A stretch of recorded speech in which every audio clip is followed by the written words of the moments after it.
Hi, how are you? I'm good, thanks. Now we've got Rocco walking around. Wonderful. Welcome to this weekly Cinemateq live stream. My name is TJ, and this is my cat. And I guess he decided he wanted to be on camera today, so now I can't put my water down because he will utterly destroy my hand. Today on the live stream, we are going to be talking about even more Oscar predictions because we have even more awards, Guild Awards being handed out, and they're often good predictors, so that's why we're going to be looking at them. Hello, Özge. Hello, Dory. Thank you so much for being here. I really appreciate it. This water is cold and refreshing. I enjoy it. Okay. Also on this stream, we're going to be talking a bit about reactions to Sundance films. Last week on Friday, I put out a video talking about 20 films that were going to be ones to look out for at Sundance. Based on some of the Twitter reactions I'm reading, in some cases I was pretty correct, and in other cases I was dead wrong. So those I think are worth talking about just a little bit, so we can all sort of get our post-Oscar movie watching figured out. We know what to be looking for, what to be excited for. And yeah, but first, obviously, we're going to start off by talking about the Oscars because they are only a week away. We are literally 7 days and a couple of hours away from the Oscars, and I can't wait. Can't wait to drink a little bit of champagne, critique fashion, and then talk to you guys about the Oscars during the entire live stream. That's going to be a ton of fun. So, with that said, let's get into some of these. We've been talking a lot about Guild Awards in the past. I feel like they're good predictors because a lot of the people who are in these Guild Awards are going to be the people doing a lot of the voting, and people who are in the industry, say actors and whatnot, if they don't really have a good idea as to what good costume design is, or if they don't already have a favorite, they're probably going to be talking to their costume design friends who are in these guilds and the whatnot to figure out what they think about them and who should be winning what. So I think these Guild Awards are good predictors. I think in all cases, they should be taken with a little grain of salt because we know that the Oscars are the place where upsets happen. So it's always good to keep in mind that these are just the best ways of predicting, but they could easily go a different way. So before I get into that, I am live streaming from my home right now. I have a cat right here. He complains a lot. I have a couple of open windows because it's super hot in my apartment for some reason.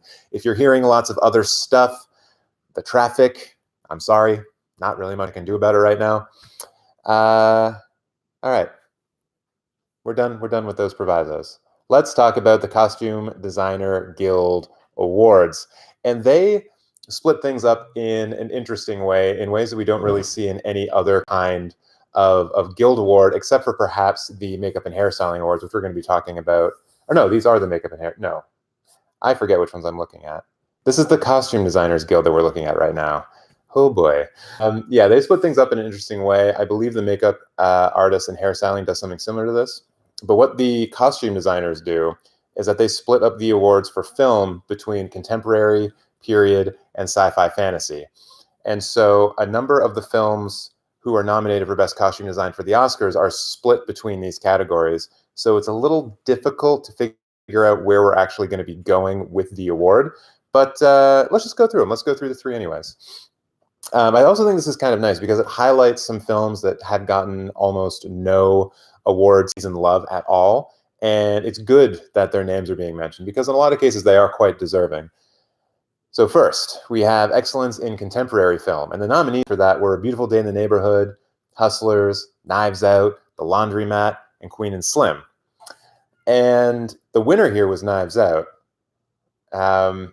which I thought it's an interesting choice. I guess, yeah, I don't know how I would even think about this. I would have assumed that out of all of them, this might have gone to Hustlers because the costume design in that film was a little bit more overt, a little bit more over the top.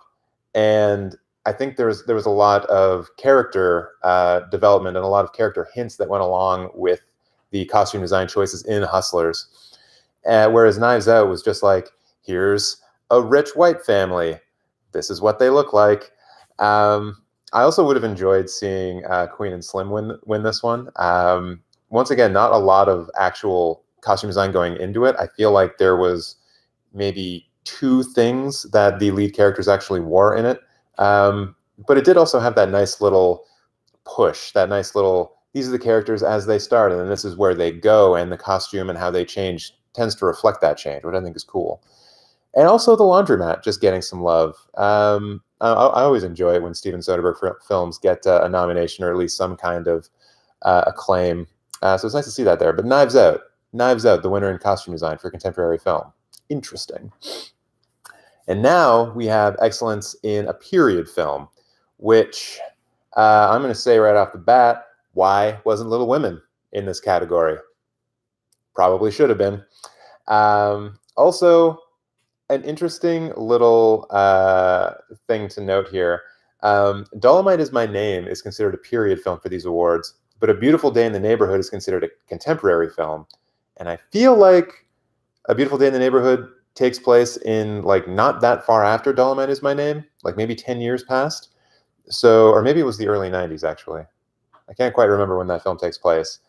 But I would love to know like what the official definition of contemporary and period film are for the costume designers guild, and where that cutoff is. Because some of these, yeah, obviously in the period film category, those are period films like Downton Abbey and Jojo Rabbit. But the rest of them, they take place within the last like 40 years or so. Dolomite Is My Name, Once Upon a Time in Hollywood, and Rocket Man. So yes, those are all of the nominees. Dolomite Is My Name, Downton Abbey, Jojo Rabbit, Once Upon a Time in Hollywood, and Rocket Man. Jojo Rabbit won this award, which is a curveball in my mind. And in fact, this one and the last one, I think, are both curveballs that kind of mess with what I was assuming was going to be the case going into the actual awards. Jojo Rabbit had some interesting costume design choices, especially when it came to the Sam Rockwell character. So I'm into that as a choice. But for me, when it comes to costume design, I assume it's always going to go to the period film. And in this case, it did, but it was not the period film that I expected it would be. But Little Women is not nominated, so that sucks. But congrats to Jojo Rabbit. Also, good for Dolomite Is My Name, actually getting some recognition for this. I believe Ruthie Carter was the costume designer on Black Panther as well. So, yeah, we know that she's very talented. I'm just going to go into the chat quickly. There's something going on. Ozge is saying, I wonder if they think Little Women type of period costumes have been done plenty of times and Little Women hasn't introduced anything new to it, unlike Jojo Rabbit. Maybe, but also Downton Abbey was nominated, and I don't think Downton Abbey was doing anything new with its costume design either. And then next thing, Ozge also said, Sam Rockwell's scene still gives me the emotions. So good. Yeah, that's a great scene when he comes out, essentially. It's good stuff. So yeah, Jojo Rabbit wins this award for period film. I can't imagine that it will win the Oscar, but this is now giving me doubts and making me think that costume design is perhaps a bit more wide open than we realize. And then finally, excellence in sci-fi fantasy film for costume design, which is cool. I love how they actually break these up because it just gives so many films an opportunity. And in each case, like contemporary film, period film, sci-fi fantasy film, the costume design are all working towards different ends. In contemporary and period film, they're trying to pass off authenticity, whereas sci-fi fantasy is part of the world building aspect of making the film. And yeah, there's a lot of different, I think, ideas and notions that go into the decisions that get made. And yeah, I just like how they actually split this up. Don't you wish we could do this for the Oscars, except we end up with an awards show that's got like 50 awards and we're watching for like 8 to 10 hours, which for me as a live streamer would be awful. I'd be so drunk by the end. Anyways, excellent in sci-fi fantasy films. We have Aladdin, Avengers Endgame, Captain Marvel, Maleficent, Mistress of Evil, and Star Wars The Rise of Skywalker. I think, Dory, correct me if I'm wrong, but I feel like you were super into Aladdin in this category. Like you thought the costume design in Aladdin was really good. Let me know if I'm wrong on that. But the winner here actually ended up being Maleficent, the Mistress of Evil, one that I haven't seen, although I plan on seeing it soon because Elle Fanning is great. I really like her. I make no apologies for that. And yeah, I don't know how to feel about this one, as I've only seen Avengers Endgame, Captain Marvel, and Star Wars. I'm glad that Star Wars didn't win because nothing about that costume design did anything for me at all. Okay, Dory's saying that Aladdin and Maleficent were my favorite last year for costume design. Do you feel like, Dory, do you feel like Maleficent was better than Aladdin? Like, do you agree with how this award was handed out? Um, and selfishly, I will say that I would have been into Captain Marvel winning this simply because part of her costume is wearing a Nine Inch Nails t-shirt, and I was super into that part of her character being around in the 90s, just wearing that classic downward spiral t-shirt. That was pretty great. That made me feel good in this area. Not just the heart, but in a full broad chest. But yeah, I have no real opinions here. I like the fact that Maleficent won. It is nominated in this category for the Oscars, I believe. So, you know what? I'm just going to check one quick thing. Oscar costume design 2020. So I want to see who's actually nominated so we can talk about it from that perspective. Oh, this website is terrible. Costume design. So the films that were nominated for the Oscars are The Irishman, Jojo Rabbit, Joker, Little Women, and Once Upon a Time in Hollywood.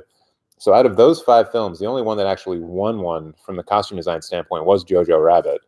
I'm fairly certain that The Irishman wasn't even nominated amongst all of these. Yep, that is true. I don't believe Joker was nominated either. Yep, that is also true. So Joker and Irishman were not. Little Women was not nominated either. And Once Upon a Time in Hollywood was. So of the 5 choices we have for costume design, 3 of them didn't even make the short list for the actual costume design guild. That is fascinating. And it makes me wonder if Jojo Rabbit is actually the runaway favorite for this. Yeah. Yeah. This is one where I think I would have to confirm with the odds before I made my decision. But right now, based on what the costume design guild did, I would have to say Jojo Rabbit for sure. And that's not something I was expecting to be thinking going into it. I see we've got about 3 people watching in the chat. I know that's probably Usgay and Dory. Mysterious person number 3, make sure you say hello in the chat. It's always good to get to know whoever is watching these things. Of course, if you want to stay silent, that's totally cool as well. But I like being able to just like talk back to you guys when I can. So that's the Costume Designers Guild out of the way. Out of the winners, Knives Out, Jojo Rabbit, and Maleficent, I think that Jojo Rabbit probably has the best chance of taking it. I think it's a downright shame that Little Women and Rocketman are not in the Oscar. Oh, no, Little Women is in the Oscar category. I think it's a shame that Rocketman is not in the Oscar category for this. But it's too late now to be crying over spilled milk, right, Rocco? Yeah. Yeah. Okay. Costume Designers Guild. Done. Let's now move on to the Art Directors Guild Awards. And this one, once again, is interesting because they split up their awards a little bit. And there obviously is not a direct comparison. I think the award that it leads to directly is production design. There isn't an art direction Oscar. So I think we're going to just treat it as analogous for that. So as we're talking about it, just think about it in terms of best production design, which now that I'm thinking about it, why don't we just review who's actually nominated for the Oscar? Production design. So the 5 films that are nominated for production design for the Oscars are The Irishman, Jojo Rabbit, 1917, Once Upon a Time in Hollywood, and Parasite. And that's actually going to give us some interesting things to talk about. So Art Directors Guild Awards, they split it up, the feature films, into 4 categories: fantasy film, period film, animated film, and contemporary film.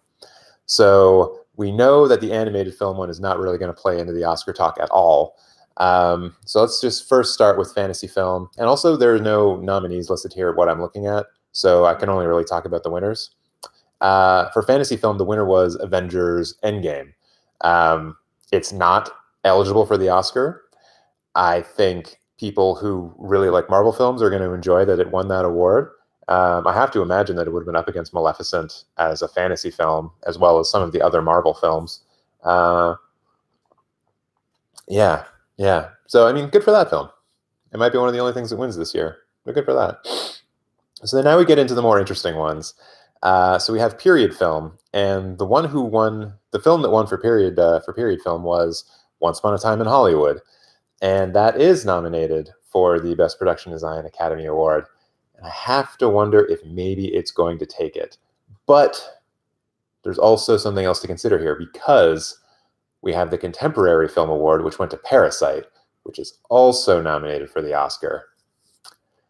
And I think if I had to pick a favorite for this, it would probably be Once Upon a Time in Hollywood. And not to say that I prefer it to Parasite, because I think a lot can be said about the way that the production design in Parasite, how the setup of the apartment where the con artist family lives versus where the rich family lives, the dichotomy set up between that is just shown to us visually through how they live, where they live, what type of conditions they live in. That a lot of that was like maybe a bit on the nose, but also very clever, I think. And then you also had the upstairs versus downstairs at the rich people's house. There was a lot of cool stuff that went into that. But then you have Once Upon a Time in Hollywood, where it's just a complete reinvention of Hollywood in the early 70s or late 60s, early 70s. And it's so accurate and so vibrant and so beautiful that I think a lot of the people who are voting for this, who are going to be Hollywood based, are going to look at it and say, yeah, you remember when we were kids and this is exactly how our neighborhood looked? Like, I think Once Upon a Time in Hollywood, especially in this category, is going to drudge up a lot of nostalgia for the people who just think back at that as one of like the best times in Hollywood history. And yeah, it's gonna get into the feels quite a bit. So congratulations to the three features that won: Avengers: Endgame, Once Upon a Time in Hollywood, and Parasite. But looking at these award winners and then applying it to the Academy Awards, I'm thinking Once Upon a Time in Hollywood takes this. Yeah, that's how I'm going to lean for that one. Going back to the chat, Dory's saying Maleficent was better than Aladdin because the forest creatures' costumes were amazing. I did not know they were forest creatures. That's kind of cool. All right, thank you. And then also saying, TJ, I wanted to walk out of Maleficent after 16 minutes. Don't. The ending was God tier. That's fascinating. That's actually really interesting, because now I'm just wondering in my mind, how bad are those 60 minutes? And then how good is that last? Dory, this is something that a debate that I've been having with my friends about Rogue One. I am a defender of that film, even though I acknowledge that it is not perfect, not great. It's like that movie where I'll go to the mat for it in like the typical r/movies type way. I just really enjoy it. And a lot of that has to do with the last 45 minutes, last 50 minutes of the film. The ending is just so good. Do you, in your mind, do you think that's a fair comparison, Maleficent and Rogue One? Do they work in the same ways for you, at least? And anyone else who's in the chat who wants to respond to that, please. It's an open forum. Okay, and I guess I'll just mention here quickly before we move on, the best production design or best art direction for an animated film went to Toy Story 4. I have no idea if Klaus or I Lost My Body was part of that conversation. They both might not have been, because they are both overseas films, and when you get these awards that are being handed out for particular films, they are only really going to guild members. And so if you're not in the guild, you're not going to be awarded. And a lot of these guilds are locked to specific geographic areas. So there's the Directors Guild of America. In Canada, we have the Directors Guild of Canada. They're sister guilds. They're combined. They're not combined. They're related to each other, but they have their own awards, and you can be a member of one and not a member of the other. And I assume it's pretty similar for the other guilds and the other unions. Meow. Just meowing at my cat randomly. Yeah, so I feel like for that reason, Klaus and I Lost My Body might not have been available, or at least an option for animated film. But also Parasite won contemporary film, and I don't know if Li Hanjun, who is the production designer, if they would be in this guild in America. Maybe not. I mean, they would have to be a member to get to win the award, but yeah, okay. Overall, though, I'm liking Once Upon a Time in Hollywood for this award. Going back to chat, Dory saying, about my Rogue One question, whether or not Maleficent is analogous to it, and how they're sort of not great for the first bit and then super great at the end. Not a fair comparison to Maleficent because I loved Rogue One from beginning to end. Sadly, I treat Rogue One as not Star Wars canon. That's interesting because and like fully respect your opinion on this because a lot of the stuff that was made by Disney, I think a lot of people are kind of creating their own headcanon where certain things exist and certain things don't exist. For me, Dory, I know that you liked Rise of Skywalker, but for me, I would just love to pretend that that never happened and that the trilogy just stopped at The Last Jedi. But the fact that Rogue One is so like intricately tied to established Star Wars canon, and that it literally ends with the beginning of A New Hope. I think that's an interesting take. And then we had Osge saying, "Meow back to you, TJ. You're not my cat. Why are you meowing at me? I don't understand that." Okay, so that's production design down and done with. Moving on to the one that no one will be surprised by when it wins because I've been talking about it as being a surefire winner. We have the Makeup Artists and Hairstylists Guild Awards, which I didn't even know they had their own guild up until this year. And they also break up their feature motion picture in 3 different categories. You have Best Contemporary, Best Period, and Best Special. And then for for Contemporary and Period, they break it down even further for Best Makeup and Best Hairstyling, and then for Special, it's just Special Makeup Effects. So, I was saying, well, you sort of meowed into the camera. Yeah, that's true. That's true. But I was doing it on behalf of Rocco, didn't I? For you. For you. For you. Yeah. Just playing with my cat on a Sunday. Whatever. Okay, so now I have to be careful because my cat will probably try to attack my arm now. So let's look at Best Makeup or Best Contemporary Makeup for this year, and that award went to Bombshell. Not surprised. Pretty sure that's just going to clean up this award at the Oscars fairly handedly. The other films nominated were Bombshell, Avengers Endgame, Hustlers, John Wick Chapter 3, and Us. I like the fact that Us was nominated here. I think that could have gotten a bit more love from the Academy in a lot of ways. But once again, Bombshell is the standout favorite for that. So that was for makeup. And now Best Contemporary Hairstyling. It was also Bombshell. So other nominees were Hustlers, John Wick Chapter 3, Joker, and The Laundromat. And yeah, I've been talking about it for a long time. Bombshell, #1, absolutely. Although I thought it was going to win specifically because of the makeup and not necessarily the hairstyling. Like when I look at a film like Bombshell and I look at the hair, I just see a lot of blonde women in fairly typical blonde women haircuts. I didn't really see it as being very strong in that sense. If you've seen Bombshell and you know about hair, let me know in the comments below if you're watching this later or even in the chat right now why you think it would have won this. Because for me, like I always assume it's going to win Best Hair and Makeup at the Oscars, but I always thought that's going to be for the makeup, specifically for Charlize Theron and the work that they did on her. So then let's go to period and or character makeup. That's weird the way that they actually phrase that. That went to Joker for some reason. And the other nominees were Dolomite Is My Name, Downton Abbey, Once Upon a Time in Hollywood, and Rocket Man.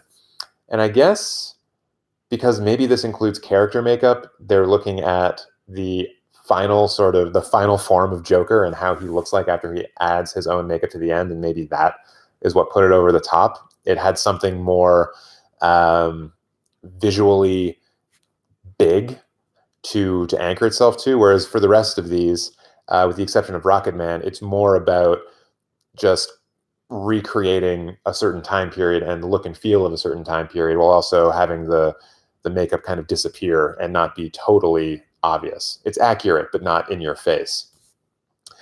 I wouldn't have minded Rocket Man winning this, actually. And I feel like Dolomite Is My Name could have also done well here, but it went to Joker. And yeah, once again, I feel like when we get to the Oscars, Joker is going to win 2 awards, and it will not win anything else. But that said, it's probably going to actually come away from the ceremony with about 4 or 5. But no more than that, and definitely not Best Film. Anyways, this is now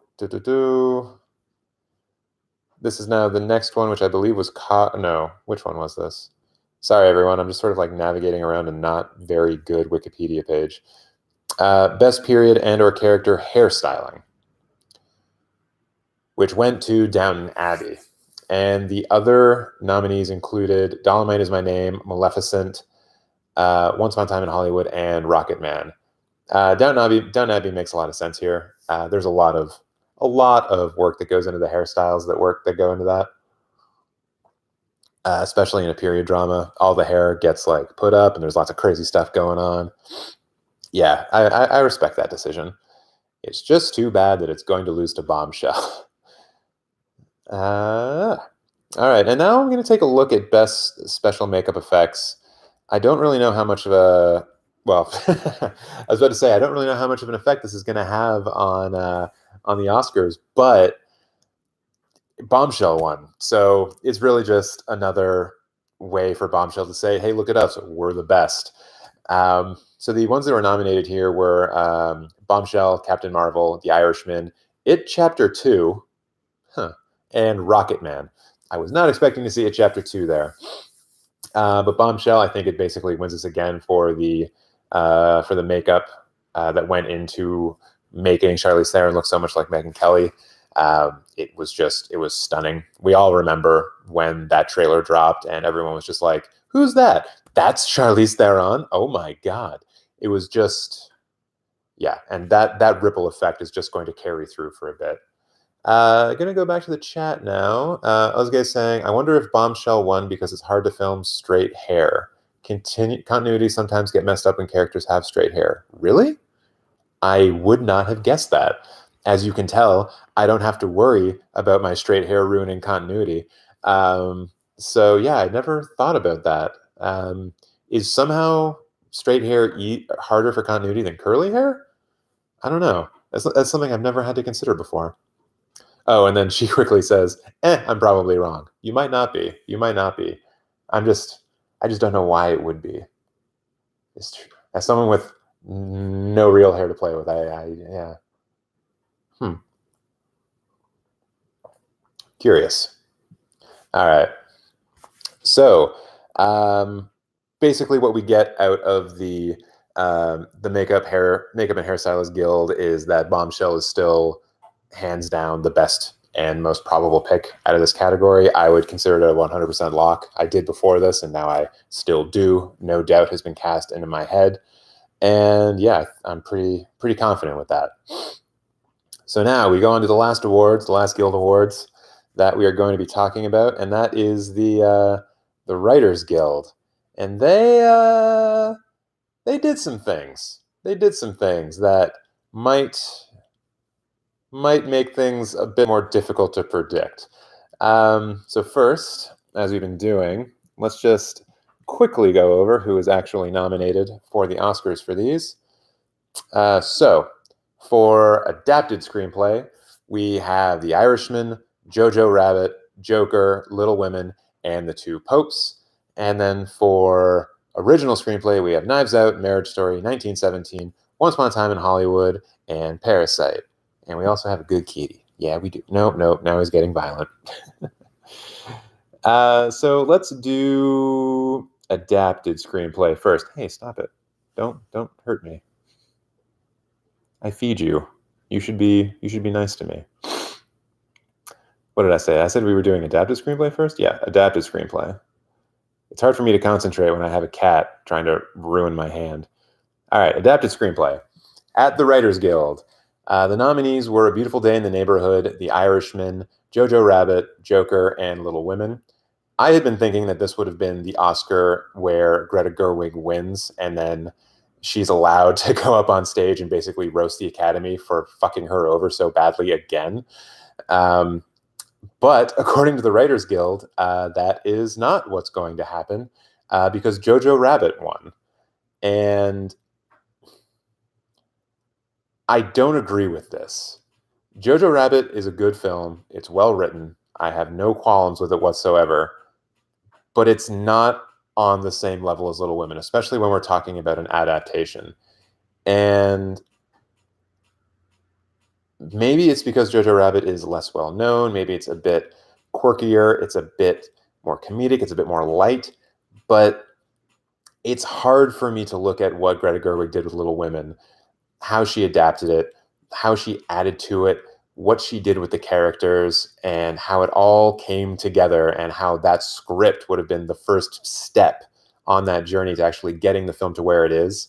I can't, for the life of me, understand why anything would be considered better than that, especially when we're looking at adapted screenplay. If on the off chance that Once Upon a Time in Hollywood was considered an adaptation, then maybe because it's Tarantino and because Tarantino writes dialogue that people dream of, then maybe that beats Little Women, maybe. But for this, for Jojo Rabbit beating Little Women, I don't agree. I don't agree. But the Oscars are not about what I agree with. If I just gave the awards to all the films that I think I should have, that I think should have won, then yeah, it would be a lot different. Oh, looking at the chat, Miriam's here. Hi, Miriam. What's up? What did I miss? She asks. So right now we're talking about the Writers Guild Awards. We previously talked about the Art Direction Guild Awards, the Makeup Artist and Hairstyling Awards, and the what was the other one? Costume Design Awards. Basically, makeup and hairstyle, that went to Bombshell, which we all thought was going to be the case. For art direction / production design, that was Once Upon a Time in Hollywood and Parasite, splitting the period film and contemporary film award. I think Once Upon a Time in Hollywood is probably going to win the Oscar for this, considering. And then costume design, that was. Oh, I actually closed this tab. Costume Design Awards. Let's look that back up quickly. For costume design, there was 3 categories. The winners were Knives Out, Jojo Rabbit, and Maleficent. I think, and then based on the Academy, the ones that are nominated for the Academy Award, Jojo Rabbit seems like it might have a good shot, but that one I think is a little bit more wide open, because I think typically I tend to think that period films have a better chance. And Jojo Rabbit is in fact a period film. It's not as much of a period film, weirdly. I don't know why I think of it in those terms, as Downton Abbey or Little Women. And I really hope Little Women actually wins that award. But yeah, that's where we are. Dory saying, TJ, are you covering BAFTA winners in this stream? Guess the film that won Best British Film. I thought the BAFTAs didn't start until 4. Have they already happened? Oh, wait, were they yesterday? I don't know. Yeah, Dory, when we get done with the Writers Guild, we'll get into that a little bit. I'll take a look to see if there's anything else. And you're saying, guess the film that won the Best British Film. Was it perhaps 1917? I feel like it might have been. And then Miriam's asking, no Sundance reacts. It's basically festival season again. Yay. Yeah, we haven't gotten to the Sundance reactions yet. That'll be coming up once I'm done with the Writers Guild stuff, and once we look at the BAFTAs as well, if those are actually going on. The BAFTAs are occurring now. Oh, Jesus, yes, 1917 won Best British Film. What a surprise. Yeah, I'll run through those, the ones that have already been announced. Maybe those awards started at 2 then. Huh. Okay. But yeah, we'll talk about those a bit, Dory. So let's just go back to the Writers Guild Awards. Yeah, Jojo Rabbit winning over Little Women. I think that's some bullshit. And then when we look at the Academy Award for Best Adapted, I think it does come down to Jojo Rabbit and Little Women.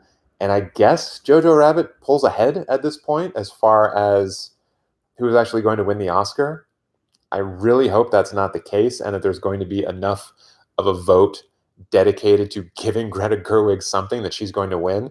I think when it comes down to my final predictions, I'm still going to put Little Women down on this, but this is probably going to be like the emotional choice that I make, that it's not really based in any kind of particular logic. It's just how I want the world to be. And for this one, I would say maybe just go with the odds and see what Vegas is saying, if you also don't really have a favorite, because this could go in a couple of different ways. Okay.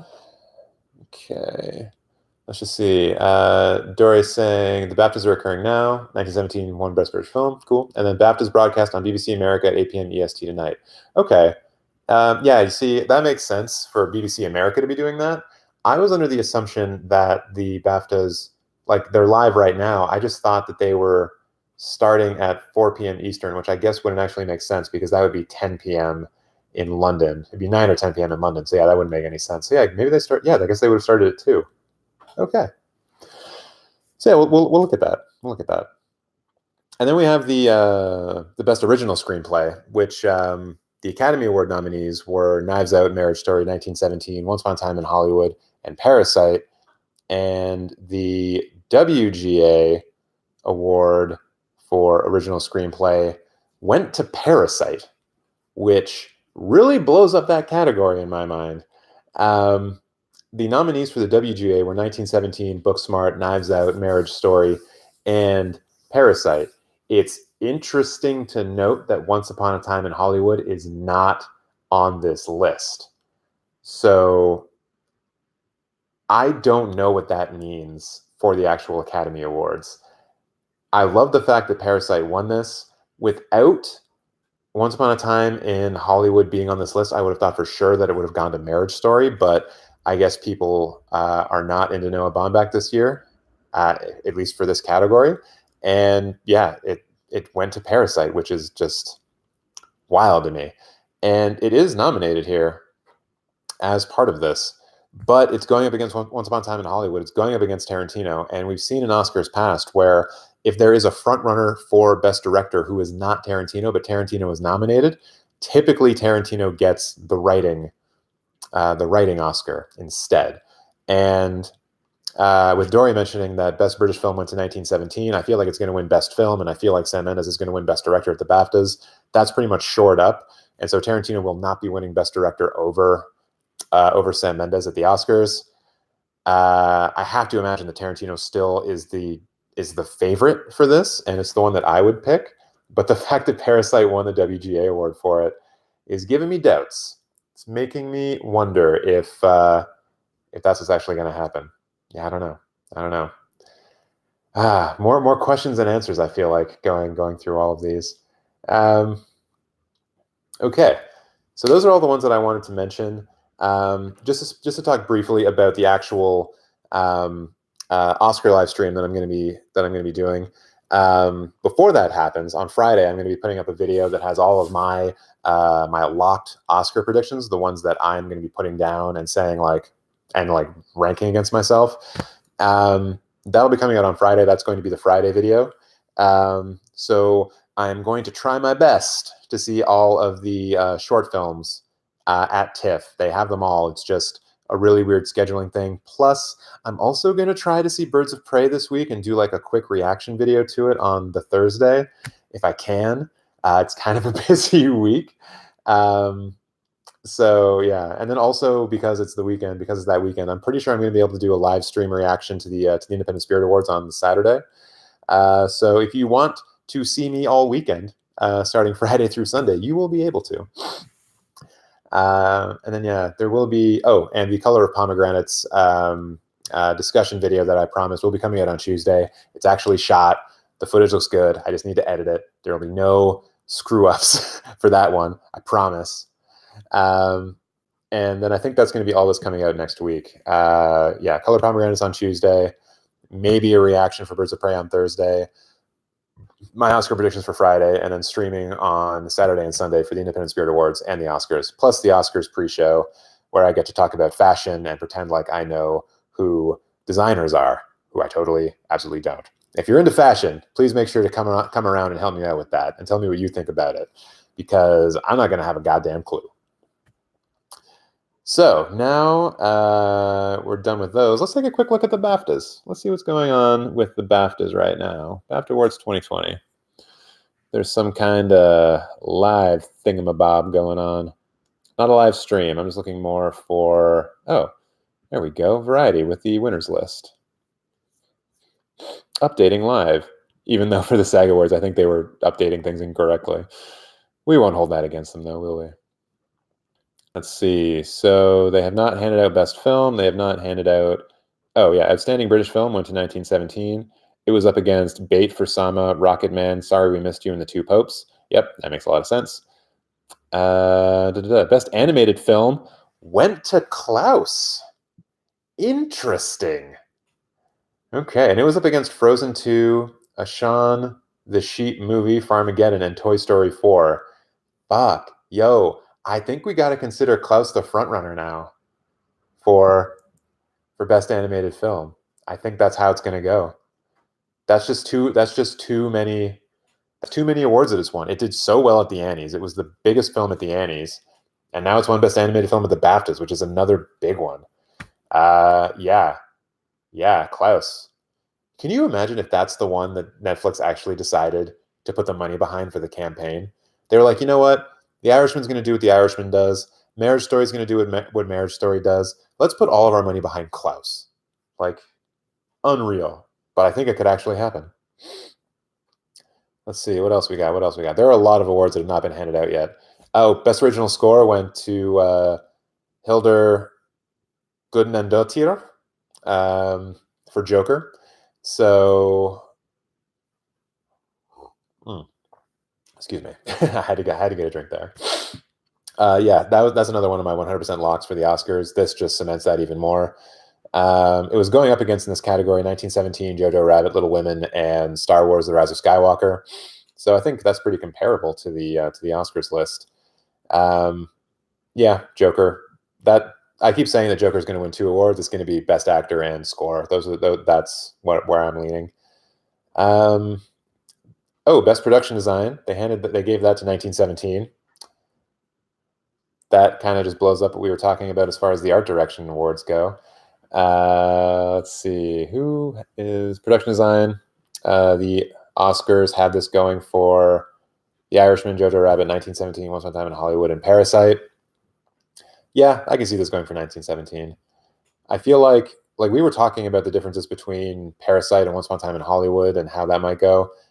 I was remiss in mentioning 1917 because there was a lot that went into that movie, and it was quite spectacular in that regard. So, yeah, you'll have to come back on Friday to see where I finally land on that, but probably 1917.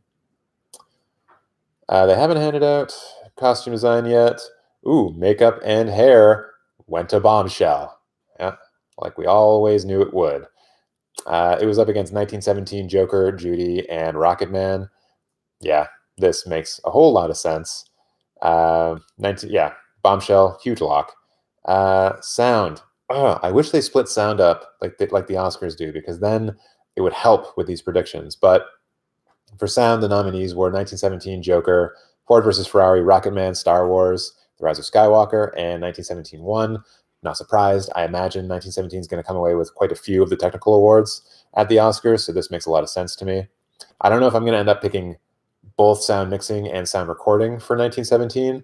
I'm going to have to do a bit more research on that, and so make sure to come back on Friday when I release that video so you guys know where I landed on that. And then, they actually have a short film one here. This is British short animation and British short film. Looking at these, some of them are nominated for the Oscar. I know that the film that won the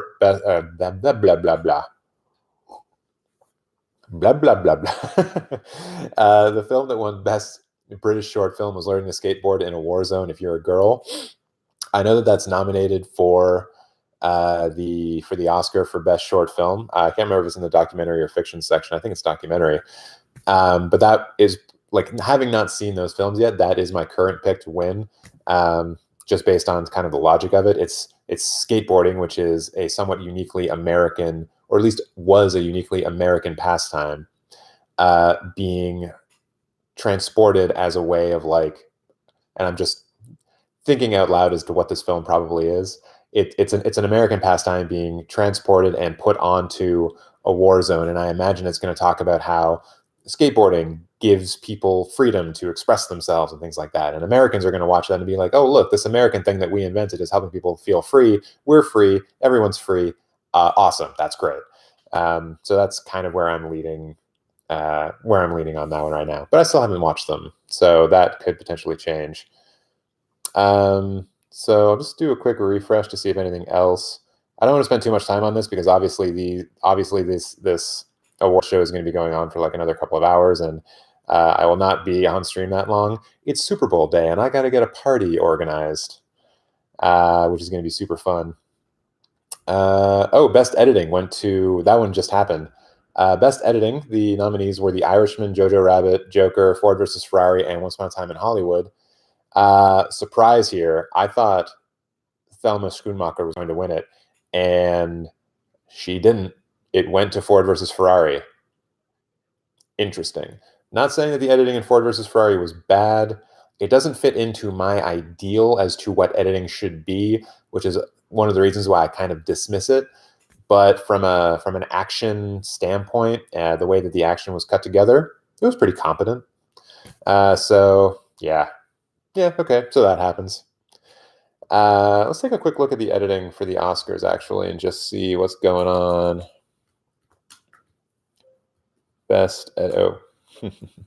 Editing. So for the Oscars, it's Ford versus Ferrari, The Irishman, Jojo Rabbit, Joker, and Parasite. I would have said The Irishman is going to win here, but now with Ford versus Ferrari winning the BAFTA, could be. And also, like, the Ford versus Ferrari one is a uniquely American story as well, so it's not just a sympathetic British electorate giving it to Ford versus Ferrari on that kind of ground. So yeah, interesting. Okay, so I'm going to stop talking about the BAFTAs there. I'm going to go back to the chat real quick. Miriam saying, "We are the Klaus clan." That's turning out that way, although please don't spell clan with a K. That has a lot of associations with it in America that are bad. I know that's not what you were saying and not what you meant, but let's just spell it with a C. It's fine. It's not a Mortal Kombat game. We can use C if we want to. Miriam just said a lot of stuff, so I'm just going to keep going through it.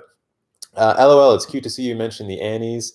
Is it even famous? It's famous as far as we're concerned, because we can use it as a predictor and at least something to get angry about if Klaus doesn't win Best Animated Film. Miriam then saying, skateboarding is skateboarding. Correct. And if you're human, you would like to try that. Yeah, I mean, I tried to skateboard once. It didn't work out that well. And then saying Afghan girls are people, so yeah, they like it. Cool. And then Miriam saying, "Whoops, I'm bad at spelling and spent a couple of years in Germany, therefore the K." Oh, I see. Yeah, don't worry about it. It's all good. I don't think you're a Nazi. We don't allow those in these chats. Although I did have someone comment on a recent video of mine calling me an SJW and like giving me a middle finger emoji, to which I say, "Fuck you, buddy. I don't care." Of course I'm a social justice warrior. Why aren't you? So yeah, let's get briefly into some Sundance reactions. This is not something that I was kind of just thinking about this on the top of my head. I follow a few different smaller critics on Twitter, whose names I can't actually remember right now. I know that I do follow Karen Hahn from Polygon, but she wasn't at Sundance as far as I know. And I also follow a guy who freelances and submits for IGN, a couple of other sites. I believe his name is Raphael. I met him briefly at TIFF in 2018. He's a cool guy. I like the way that he actually reviews stuff. He puts a lot of, he definitely wears his heart on his sleeve, and so I can appreciate it. Like when he is just really talking about a film and like loving it, I'm like, all right, this is, if I can get him going like that, it's probably worth seeing. And then he also is very good about retweeting other people, so I end up seeing a lot of reactions thanks to him. So I'm just going to look up his name proper because it feels weird talking about the guy and not getting his name right. Search Twitter. Raphael Modamer. Yeah. So check him out. He's a cool guy. He's got some good opinions, and he's definitely good at surfacing the opinions of others. So I am just going to bring up the list that I made. And by the way, For the people who are in the chat, I think Miriam, Dory, and Özge are still here. Let me know what you thought about that Sundance video, because it was something a little different. I was trying to go for a bit more comedy while also trying to just talk about a bunch of films really quickly. If you enjoyed it, let me know, because that might be how I just structure those, like, these are the films to see at X Film Festival videos. And then I can just bring out like Festival Robot TJ, who just says things really quickly and tries to enunciate or over enunciate things. Sundance films you should see at Sundance 2020. So there's a few that were surfaced to me as far as reactions went that I think are noteworthy. Miriam saying, I still haven't seen the Sundance video. Well, get on it. It's hilarious. I used a joke from Airplane in it, and then I also included a little clip from Rogue One at the end, which I thought was hilarious. But that's just me. Özge saying, Android TJ for the win. Okay, I'll bring him back then. And Miriam saying, I'm psyched for the new films. Yeah, it looks like there's going to be some interesting ones here. So out of the documentary films that I talked about, Bloody Nose, Empty Pockets, Boys State, Dick Johnson is Dead, The Truffle Hunters, Us Kids, I heard nothing about these films. And yeah, I don't really have a deep dive way to go into them. So I apologize for that. Maybe I'll go onto Twitter and see if I can find some reactions, and I'll just like retweet those so you guys know what's being said about these. Because I think from a story standpoint and for what these films are talking about and how especially for the documentaries that I tend to gravitate towards, all 5 of those are very interesting to me. So I'll try to surface some of those. And of course, the Cinemateq Twitter, if you're not already following it, is at Cinemateq with an underscore at the end. But then we get into the fiction ones, and Miriam is saying, promising young woman, not a doc, but still true. And and she put a lot of smiley faces. Yeah, promising young woman, I did hear good things about. I think a lot of the reaction tended to be that it was fun. It was a good revenge film. I don't know if it's going to propel itself anywhere past that. I'm sure it's going to get a theatrical run of some kind. I think it was one of those films that went into Sundance that was already sold, so that wasn't one of the big stories that came out for it. But yeah, I'm looking forward to that. And all indications I heard was that it's good. And then Dory saying, your Sundance video was fun, and most channels only cover comic book and Star Wars films for clicks. Yeah, we tend not to do that here, Dory, so I appreciate that you were into that. Thank you. So yeah, I'm just going to go through these. Kajillionaire by Miranda July. I heard it talked about a little bit, mostly positive stuff, so I think that's one's going to be worth checking out. The 40-year-old version, I think, was in a couple of people's top 5 lists for the entire festival. And I believe it was bought by Netflix, so it's going to be available. I don't know when, but it will be available to all of us fairly soon. I'm hoping that because it was picked up by Netflix, it will be at TIFF, so I'll be able to check it out there on the big screen. But for people who don't have access to a theater that shows Netflix films, you'll be able to see it on Netflix at least soon, hopefully. The Last Thing He Wanted was the next one. I don't recall hearing anything about that. The Nest, Nowhere In, Shirley. I didn't hear anything about those films either, although I am still really interested in the Nowhere In and Shirley. The Nowhere In, if you guys remember, is the fake St. Vincent rockumentary, and it was like co-written by Carrie Brownstein from Portlandia, and I am just infinitely interested in this. I can't wait to see that film. And Shirley I want to see because Elizabeth Moss is great, and she's really good at playing characters who are a little unhinged, and it sounds like she is absolutely doing that in this role. Just going to go back to the chat. I see that Chris F is in the chat. What up, man? Thanks for stopping by. Looks like he's talking about Ford versus Ferrari. It's an old school, highly effective montage, traditionalist. Ben-Hur wouldn't be my choice, but I have no problem with the award. Cool. Yeah, I like that description of it. I think traditionalist is a pretty good way of talking about it. It really harkened back to the kind of It actually kind of reminded me weirdly, and I mean, I don't know how much of this is just associations in my mind, but Le Mans, that '60s racing film, kind of brought me back to that a little bit, at least when it came to the racing aspect of the film. And then Miriam LOLing at Rockumentary. Yeah, I mean that's what it is. I wish I could call it like a rock mockumentary. I mean, yeah, it's a rock mockumentary. I just wish there was a better way of putting those together, like a ramockumentary. Yeah, it's a ramockumentary.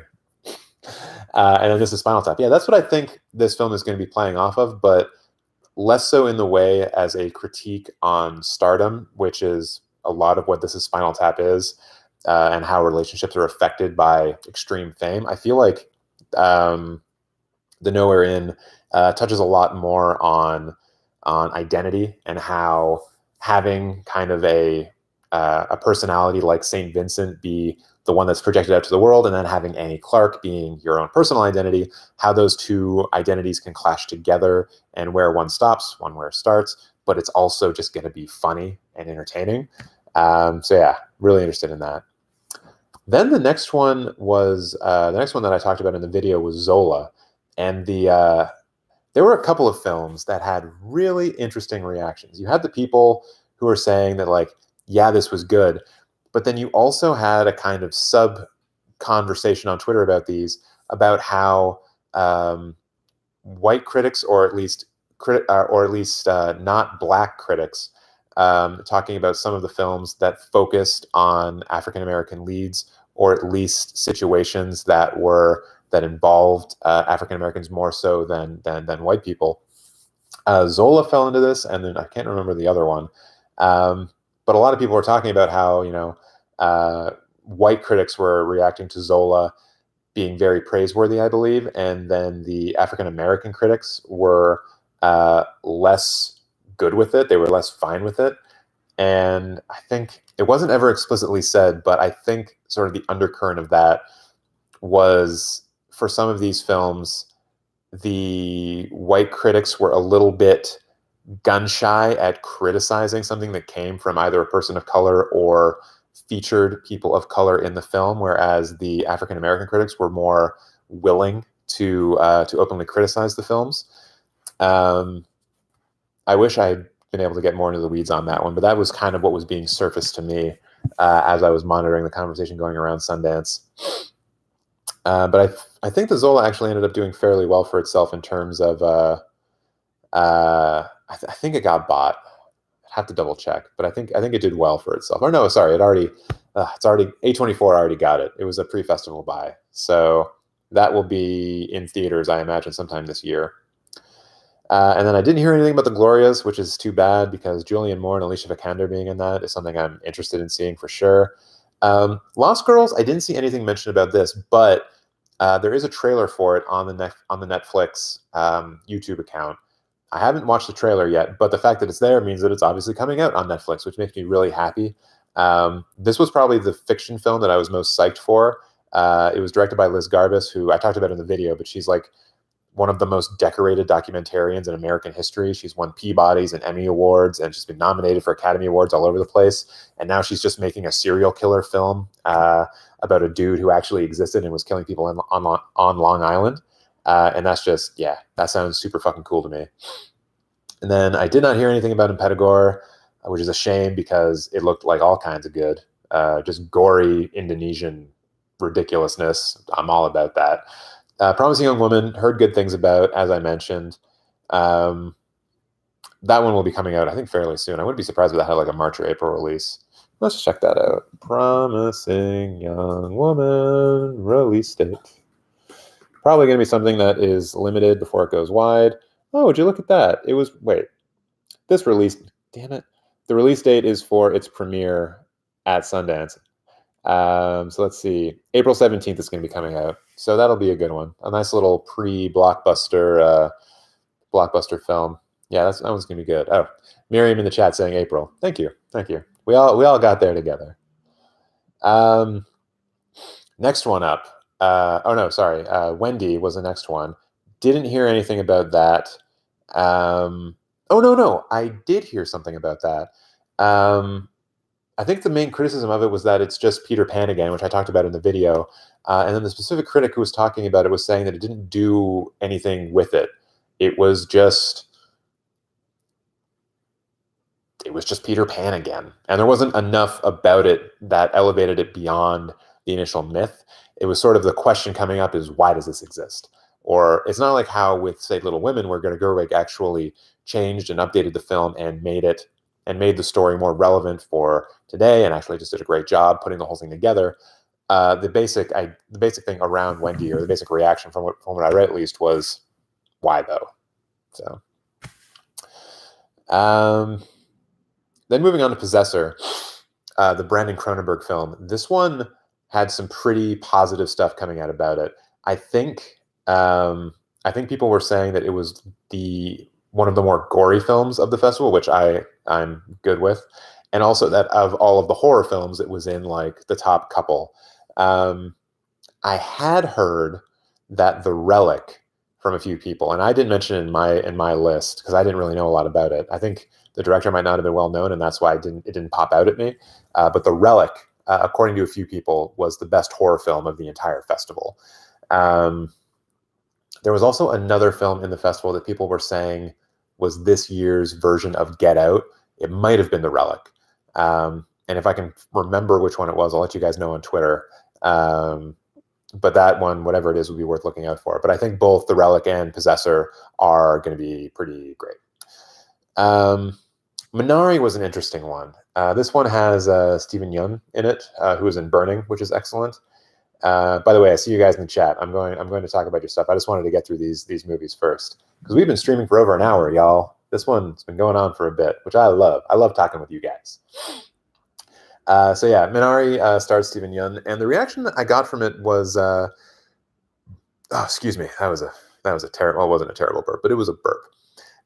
The reaction I heard from that was essentially, this type of film doesn't get made anymore, and that's too bad because this film is really good.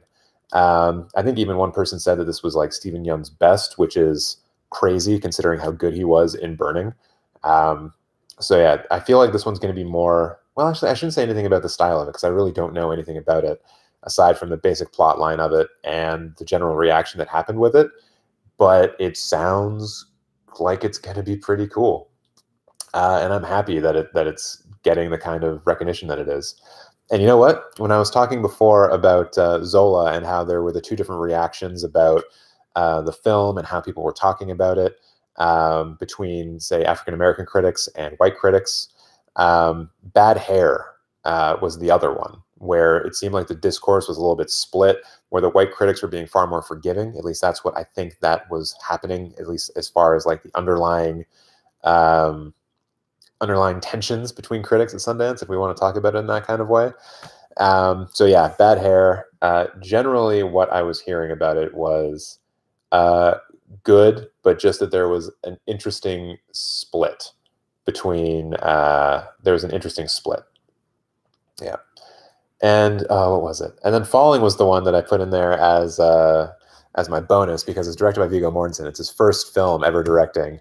And David Cronenberg is in it, but Lance Henriksen is the star in it.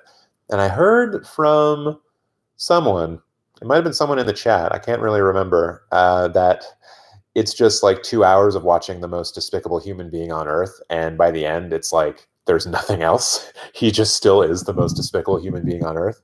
And that sounds kind of boring, honestly. Like when you have something go on for that long, you tend to think, or you tend to want something to happen, or for at least there be a little bit of change to happen in the character so they can have a kind of epiphany, just something so you can justify everything that you just saw. And there isn't in this from what I heard. So if you want to see Lance Henriksen being a miserable old bastard for 2 hours, Falling is the movie for you. And I'm probably still going to check it out because I still want to see, like, even if the characterization and how the characters move through the film isn't that interesting, I'm always super interested to see how actors frame and shoot their films and what they tend to focus on and how they work with actors and what that tends to bring out in them. I'm always super interested in that. There wasn't much else. Actually, where was that? Maybe there was one that I wanted to talk about, and maybe the last thing he wanted. Oh, sorry. when I talked about The Last Thing He Wanted earlier, I said that I hadn't heard anything about it. Never mind. I've actually heard a lot about this one. I forgot that this was the one that had Anne Hathaway in it. Apparently, this movie is fucking boring.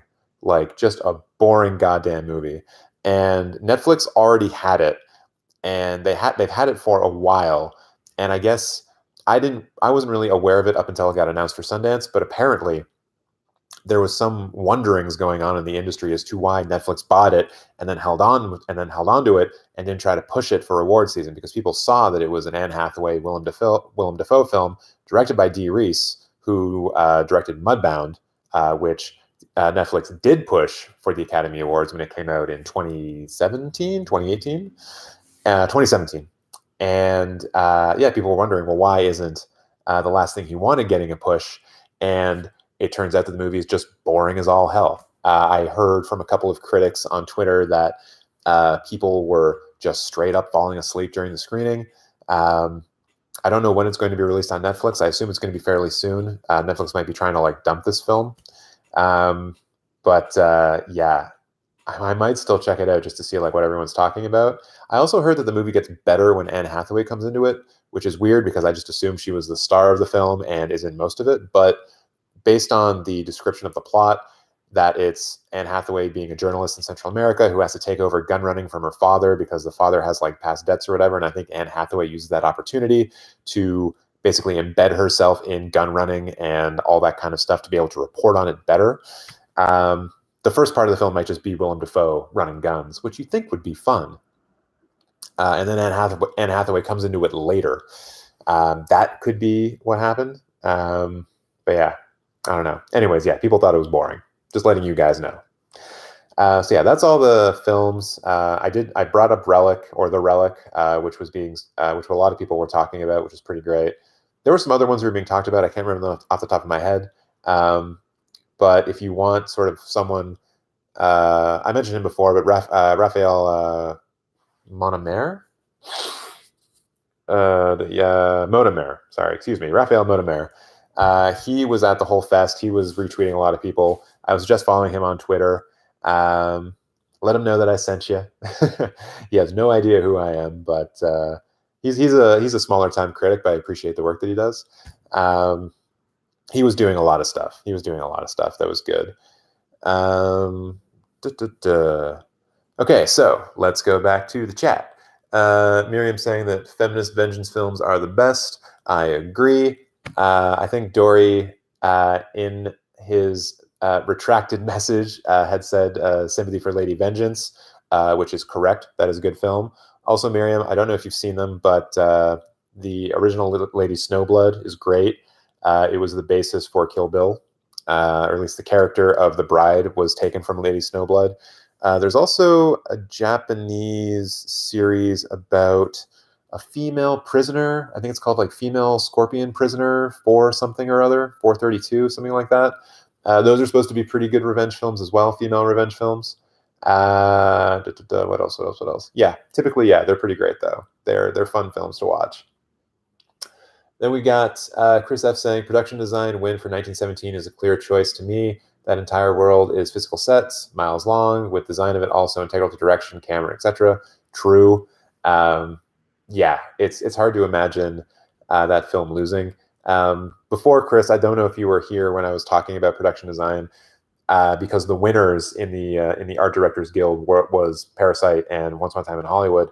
I was talking about Once Upon a Time in Hollywood being potentially the one that wins, because a lot of the people who are voting on it are going to be from Hollywood. They may remember what Hollywood looked like at that time, and there's going to be a bit of a nostalgia moment around it.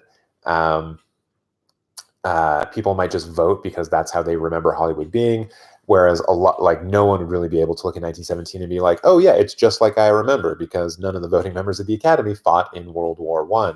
Although, if Kirk Douglas is still alive, he might have been age appropriate for it. Yeah. Oh, and then Chris just popping in there at the bottom. 1917 won BAFTA for Best Film, I guess, are we talking about? Are they that far along? I thought they would have been going for a lot longer. Let's refresh this list. Oh, production design. Yeah. Okay. Yeah, we were talking about that a bit as well when I was running through the BAFTAs that had been announced thus far. Um, yeah, I think I was saying before, I don't know, Chris, if you were here when I was talking about it, but I will be putting up a prediction list for the Oscars on Friday. So come back and check that out. I was unsure as to whether or not I would pick Once Upon a Time in Hollywood or 1917. I'm leaning towards 1917, but I'm also going to be looking at some of the odds going around because I feel like that category is a bit closer than we think it is. So yeah, come back for that video on Friday, and we can talk about it in the comments even more, which is what I would love to do.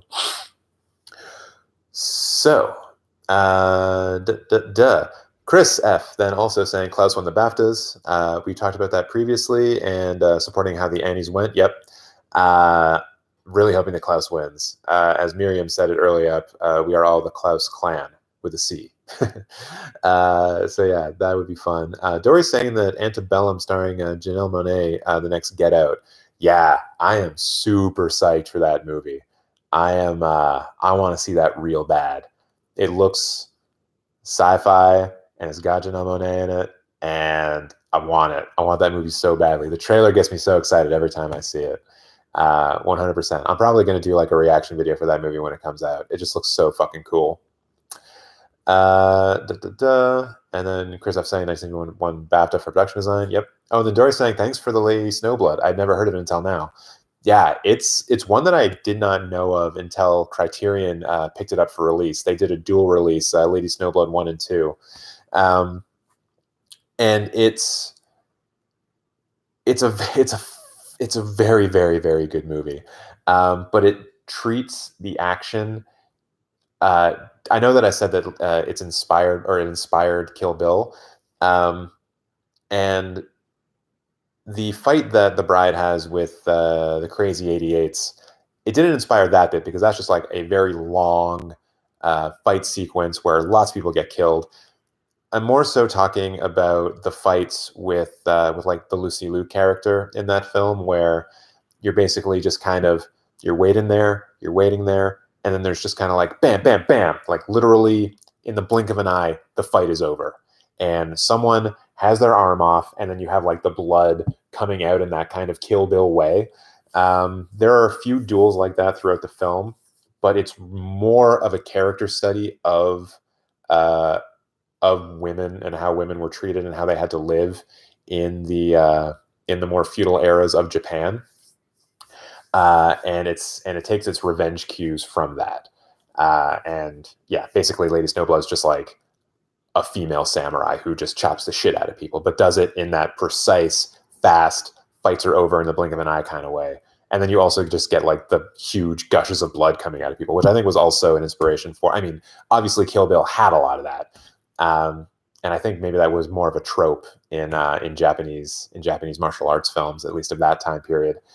So to say that also directly influenced Kill Bill, I don't know, but it would have been part of it. So yeah, you know what? We've been going on for about an hour and 15 minutes. I think I'm just going to do a quick run through again of the BAFTAs just to see what else has been handed out. Once again, apologize to everyone for not doing a live reaction to the BAFTAs. As I've stated, it's Super Bowl Sunday. I've got people coming over to watch Super Bowl in a couple of hours, and I got to get this old apartment of mine all cleaned up and ready for people, and I got food to cook. So yeah, not doing the BAFTAs today. But let's just quickly run through these again. So Outstanding British Film went to 1917. Outstanding Debut by a British writer, director, or producer went to Mark Jenkin of Bait. So that has nothing to do with the Oscars. Best Animated Feature went to Klaus. Whoop whoop. Oh shit, they handed out Best Adapted Screenplay and it went to Jojo Rabbit. Son of a bitch. God, it's going to win, isn't it? Come back for my final thoughts on Friday, but that is interesting because it also won the WGA for Best Adapted Screenplay. I don't know what's going on anymore. But once again, I need to point out that, oh yeah, he's not up against, oh shit, son of a bitch. Okay. What about this? Taika Waititi is from New Zealand, which is part of the British Commonwealth, which means that the voters are more favorable to him than for Little Women. I still want to believe that Greta Gerwig is going to win this award so badly, but all of the evidence is pointing to Jojo Rabbit.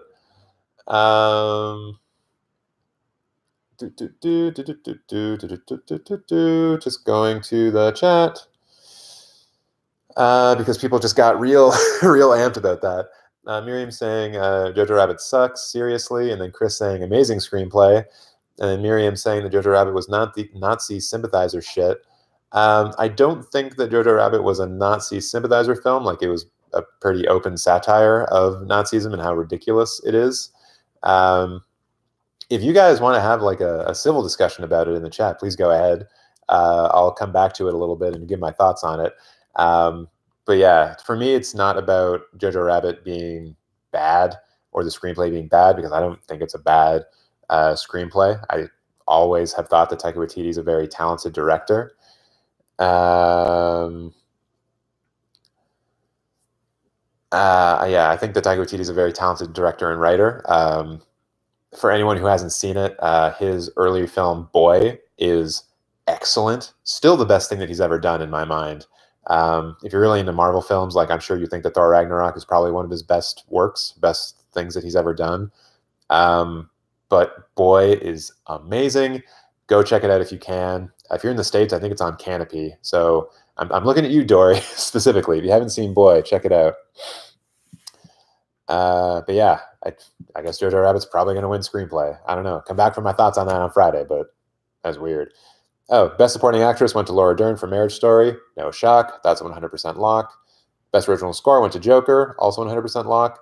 Best Cinematography went to 1917, Roger Deakins. 100% lock. Best Editing went to Ford versus Ferrari. We talked about that, about it beating out Thelma Schoonmaker. Production Design went to 1917. Makes a lot of sense. Just going back quickly to the chat. Dory saying that he agrees with Miriam. Feel free. Like, I'm not going to force you guys to say anything, but I do want this channel to be more about like open discussion.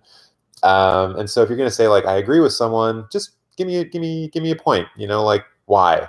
What about Jojo Rabbit, Dory? Did you think was not great, especially from a writing standpoint? Because that's what I think you guys are more looking at right now. But let's leave things open for conversation instead of just being like, I agree, I disagree, because I feel like we don't really move the conversation forward when it's just putting up hands instead of actually offering a bit of what we think about it. But once again, if you're not comfortable doing that, that's fine. And I'm always happy just to see your opinions anyways, regardless of how detailed or how in-depth you go. I just love seeing you guys talking. That's what I love to see. And then, okay, we did just production design. Costume design went to Little Women. What up? I feel like I'm more in the Little Women clan than the Klaus clan, but every time that movie wins an award, I am super stoked for it. It beat out Once Upon a Time in Hollywood, which I think might have been a frontrunner for it. And also, when it came to costume design, when we were talking about the Guild Awards, it wasn't nominated. So good to see it win here. It makes me feel better about picking it for the Oscars. Hair and makeup went to Bombshell, which nobody is surprised by. Sound went to 1917. Which is also something that no one was surprised by.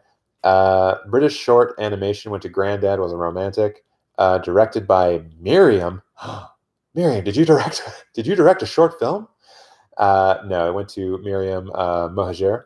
I don't recall if that one is nominated for an Oscar. Let's just take a quick look. Nope, not here, unless it doesn't have its... Nope, it's not nominated for an Oscar, so we don't have to worry about it. What was I looking at? What tab was I on? Too many tabs, y'all. So yeah, Granddad Was Romantic won Best Short Animation, and Best British Short was won by Learning to Skateboard in a War Zone, which we talked about. It is nominated for an Oscar. I feel like it will actually win. Yeah. So, let's see. Miriam said, wow, a Persian? I'm not sure in regards to what. Oh, probably Granddad Was a Romantic. And then saying it's a pretty film, not nominated for an Oscar. Yeah, probably talking about Granddad Was a Romantic. Miriam, I think you're always talking about animation. So you saying that it's a good film and like is pretty good to look at, I think that's a pretty good recommendation. Oh, wait, and then saying don't bother. Okay. Once again, probably worth listening to your opinion on that. And then Dory's saying Dory responding to me in my call for a little bit more detail, saying that Jojo Rabbit feels like a Nazi denier film. Interesting. And then saying that you prefer films like Schindler's List or Shoah. That's kind of a fascinating comparison to me, because I wouldn't even though they're talking about very similar things, obviously the war, the World War II, and the Jewish extermination that the Nazis attempted, the Holocaust. That is, I don't really consider these films to be trying to do the same kind of things. Jojo Rabbit feels much more like a contemporary satirical takedown of current white supremacy and how stupid and illogical it is. Like the film, as much as it is looking at a very specific point in time, it seems to not really be concerned with World War II as a factual event in history. It's more of just taking it as window dressing it and dropping it on top of a critique of white supremacy. At least that's how I remember it in my mind. I don't know how it's a Nazi denier film. If you want to go a bit more into that, I would appreciate it. Because I definitely didn't come out of it thinking like, hey, maybe the Nazis are right, because I don't think that. But yeah, also cool that you mentioned Schindler's List and Shoah. When I was in university, a little bit of backstory for me. When I was in university taking film studies, one of the classes I took was history and film, and we spent probably 3 or 4 weeks talking about depictions of World War II in film, because it's one of the biggest. Like, if you wanted to talk about like genres as far as historical film is concerned, World War II is probably the largest, at least talking about one specific point in time. And Schindler's List and Shoah, we took separate weeks for each of them and discussed them, and they depict the war in very different ways. Shoah coming from the standpoint of not using any kind of recreations or footage from the footage taken during the war. It relies solely on people talking about their experiences being in extermination camps like Auschwitz. And Schindler's List attempted to turn the Holocaust into something like, it tried to find a speck of decency throughout the whole thing and then focus squarely on that. And a lot of what I was reading about the world, about depictions of the Holocaust at the time, was talking about how depicting something that is impossible to imagine. And it's an interesting microcosm of just film in general, because we talk about the films that get made as being these personal subjects, about how we personally experience something and then put it to film, and how when we write a screenplay or direct a film, a lot of the person who wrote it or put it on the screen, there's a lot of themselves going into it. But then when you talk about the Holocaust, that's almost an impossible feat. In fact, I think it is an impossible feat, because when you start thinking about the fact that 6 to 10 million people were killed, were murdered by Nazi Germany, you can't depict 6 million people dying. You can't depict the scar that leaves. You can't depict how it affects the survivors and what comes out of it. And so I think some of the criticism we talked about for Schindler's List in that regard is that Steven Spielberg said, but yes, we can, and then tried to. And then, and in the case of Shoah, Claude Lanzmann said, no, we can't, but we should at least document the stories, the individual stories of those who survived it, and really hear their voices instead of trying to create this more formalistic approach to it. And I think also and I don't really want to talk a lot about the Holocaust today, but it's an absolutely fascinating subject inside of film studies, like the depiction of the Holocaust and how it's done. And just one sort of dichotomy I kind of want to point to, it involves Shoah. And then on the other side, there is the Alain Resnais film, Night and Fog. And they kind of encapsulate this a lot. In my recent video on, it wasn't Uncut Gems. Oh no, it's on the upcoming video about the color of pomegranates, talking about realism versus formalism as part of the overall film theory debate that led to film being treated as an art form back in the 20s and 30s. Showa and Night and Fog also exist in that dichotomy where Showa is more indebted to realism and Night and Fog is more indebted to formalism, and they're both very good examples for talking about those two different things. Showa uses a lot of long takes. It's basically just people talking. There isn't like camera movement in it at all. It's just like camera is set up, camera shoots. And in the case of Night and Fog, oh, and also to be said about Showa, it's a 9-hour film. It's a 9-hour documentary, whereas Night and Fog is only half an hour. And in Night and Fog, there's a lot more of those formalist tendencies, very deliberate associations being made through editing, the juxtaposition between images, what you are hearing the narrator say over top of the images that you see, and what it's trying to tell you about the Holocaust. And even in that case, when you have like Showa as a way of talking about the Holocaust and Night and Fog as a way of talking about the Holocaust, it still comes back to how do you depict the extermination of 6 million people. And both of them, you come away with both of them feeling like you can't. But one, in the case of Showa, says, but let's still listen to the people who experienced it so we know what they went through. And in the other, with Night and Fog, it leads you through the experience based on what was left over from that time period. Like, I think through Night and Fog, they walk through Auschwitz with the camera. So it's kind of just this floating camera that takes you through the path that someone coming off a train at Auschwitz would have gone through. It's a horrifying film. And they also use that archival footage as well that Showa does not. And it hammers home that dichotomy while also both of them just say, like, look, the Holocaust is impossible. It can't really be shown in the way that, in a way that comes close to depicting what actually happened, and the toll that it took. Even a film like Son of Saul, which probably is the last Holocaust film that you'll ever need to see, it's a very individual experience that attempts to focus in on the individual as they try to ignore everything that's going on around you, but they are not shy about putting what actually happened on the periphery of the image. And I mean, that's a fantastic film, but I think it probably goes into that same conversation as to, yeah, you can show aspects of the Holocaust, but you can't show the Holocaust. And not to say that you shouldn't try, but it's an impossible feat. And the way that you attempt to get around that impossibility is, I think, somewhat indicative of how good of a filmmaker you actually are. And I think in this regard, in the case of Schindler's List, I know I haven't talked about Schindler's List much in this. Yeah, I think it's a good movie, but I think as far as Holocaust films go, I prefer films that sort of try to tackle the impossibility of depicting the Holocaust, whereas Steven Spielberg was just like, no, yeah, we can show it. Yeah, we can do it.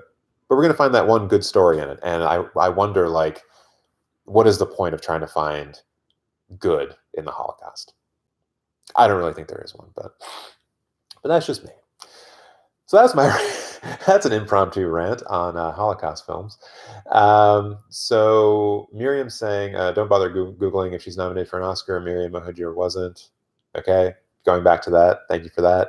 Then Chris coming in here. Parasite screenplay win as expected for BAFTA, IMO. Once Upon a Time in Hollywood still has a slim shot at Oscar, but nah. And he's talking about for original screenplay. Interesting. I still think that has a fairly good shot, although I keep forgetting what is actually what is nominated for that. Let's just take a quick look at this, and then I'm going to be signing off pretty quickly, but or pretty soon. Oh, so Chris, you're thinking that Parasite is going to win for best screenplay, best original screenplay. I mean, of the 5 films that are nominated, yeah, Once Upon a Time in Hollywood and Parasite are the frontrunners, certainly. I still think that Tarantino being Tarantino gives it an edge. I wouldn't say it has a slim shot, especially now that Parasite, I believe, has won the BAFTA, or it won the WGA award at least. So I'd give them both about even odds at this point. I still think that Tarantino is more beloved, unless maybe he's rubbed some people the wrong way over the last few years. I don't know, but I know that he's a good campaigner, and I feel like he's got a shot here, like more than a slim shot. I would put them at maybe 50-50 right now.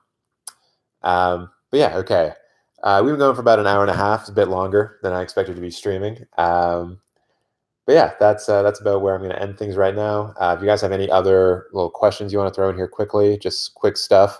I see that 6 people are watching. That's kind of cool. Thank you so much for everyone for joining me on this Sunday. In Toronto, it's snowing. It's wet. It's kind of gross and miserable. I have a cat right here. He's got a big old tummy. It's also his presence is making the camera go a little out of focus. Sorry, pal. I needed to show off your tummy to everybody. He's gone now. He's gone. But yeah, if you're in the chat, one of the 6 people, let me know if you're watching. We probably got Chris, Miriam, Dory, and Özge. If you're one of the other 2, let me know. And yeah, just to wrap things up, once again, coming up this week on the channel on Tuesday is going to be the Color of Pomegranates discussion video. Please come check that out. And the Color of Pomegranates is available for free on YouTube. Thank you again to Dory for pointing that out. And then on Thursday, I might be doing a quick live reaction to Birds of Prey, just to let you guys know what I think of it. Friday is going to be my Oscar prediction video. Saturday, most likely going to be live reacting to the Independent Spirit Awards. And then Sunday, it's the big old dance. It's the Oscars. It's going to be live reacting to that. I'm going to be getting on stream early, probably at 7 o'clock. The awards are at 8 Eastern time. So I'm going to be talking shit about about the fashion that's going on. I'm going to be a little bit drunk. I might even look a little fancy. You might see me in a suit and tie for that one. But yeah, that's what I'm thinking about for that. And yeah, come join me early. Come talk shit about celebrities. And yeah, and then if not, just come join me live at 8 o'clock. We'll be talking about the awards as they're happening. And I'm still trying to figure out the award category thing so we can all sort of monitor how each other is doing for the awards. Keep an eye on Twitter, because I will be if I end up doing it and I'm able to do it, I will be announcing it there, and there'll be a link to figure it out there at the on the Twitter account. So that's at Cinemateq with an underscore at the end.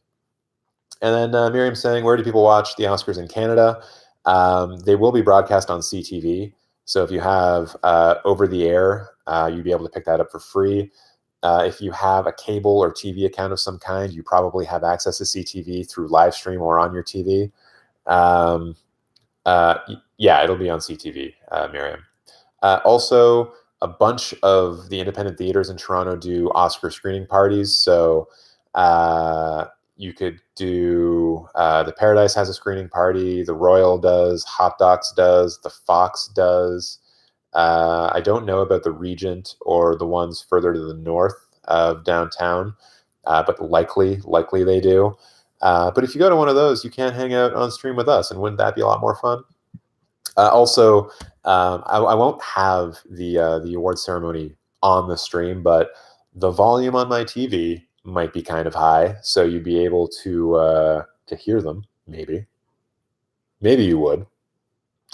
But yeah, I can't really help you out beyond that. I obviously can't tell you to go get a pirate stream of it, because that would be me endorsing illegal behavior, and I'm not doing that on this channel. But yeah, CTV is your best bet, although you're just saying you don't have TV or cable, just your laptop. Yeah, sorry, I can't help you out beyond that. So good luck to all of us for watching the Oscars. Hopefully you will be able to watch it, and yes, please make sure to come back and check them out with me. So that's it. I'm done. Thank you so much, everyone, for tuning in on this Sunday afternoon. If you're watching the Super Bowl tonight, hope you have a fun time. Hope you have a safe time. I'm cheering for the 49ers. That's why I'm wearing this California shirt.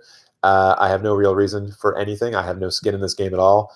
I feel like the Kansas City Chiefs are kind of it's not as bad as the Washington football team, but I feel like they might have a racist mascot. I don't know. And then 49ers, nothing wrong with that. So, and California is nice. I like San Francisco. Miriam saying that football equals soccer. Yeah, for some people. Not rugby. What? All right, I'm tired. I'm losing my mind. I'm getting out of here. Go 49ers, I guess. They're not my football team. I don't really have one. Well, my soccer team is Liverpool. Go Liverpool. Up the Reds. We're not losing that one this year.